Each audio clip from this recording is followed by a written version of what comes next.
kasi tayo, katawan sa Kristo, interdosi kami Eucharistia, apakagulutan na ipaninap dan impatibo. Sa ipangigagalang sa sakramento talaman umutan dalang, tulungan to kami kumon, yaundik ka, ertilalaban at inalong para sa kami, tan sa ikarangan na panarin mo, at ipagkabibigay, akay mangsumatan sa Espiritu Santo, Diyos dan adulan ato. Amen.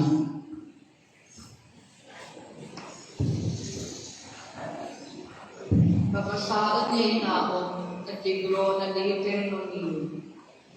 Tingpanan Moises at saray kutuo.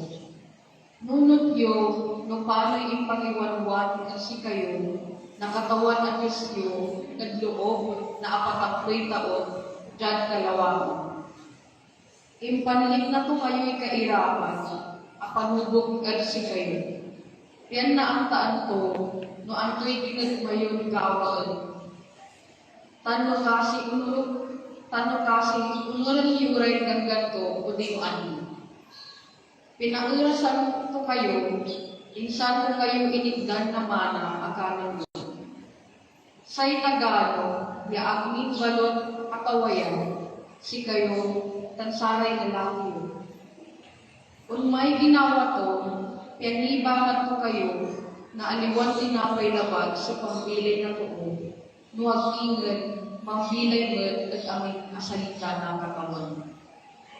Manalwar kayo, taong pan magmalik kayo't mapaakatwin, tandalin mo na niyo'y katawan at visiyo, yaang ipaway at si kayo't ihito, akaari ko ng Diyos.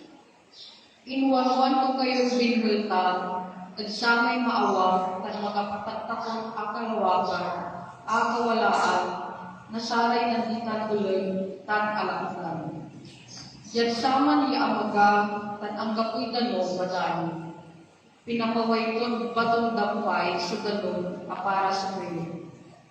Diyan kalawakan, inigdan ko kayo na mana at kinunyo. Sa ikakanan niya at balot akawayan, nasaray na lang ko.